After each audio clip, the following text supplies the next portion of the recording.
And later on, maririnig po natin si Miss Jess Amenti for a brief presentation on kung paano po ito gumagana. I think this is only like 5-10 minutes of application, and then may-upload nyo lang po ang inyong mga tickets together with your ORCR.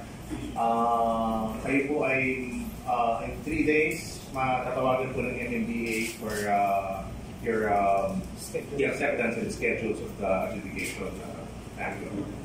Thank you very much. Tanggalin ko yung aking Christmas, ha? At i-marites ko rin sa inyo, Luzon, Visayas, Mindanao, at malapit naman ako sa mga motorista. So, guarantee ko, safe kayo. Magandang umaga po sa lahat.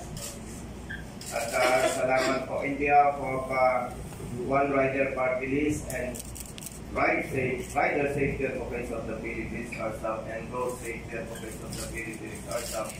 At sa aking mga kasama, sa ating mga kababayan, lalo na dito sa Metro Manila, ako po ay nagpapasalamat sa butihing acting chairman, soon to be chairman ng MMDA, Engineer Carlo Di Mayuga III.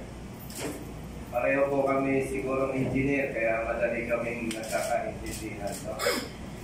At as advocate, natutuwa po ako dito sa bagong programa na ini-introduce niya, na siguro anytime magsisimula na ito. Okay, na pala ito.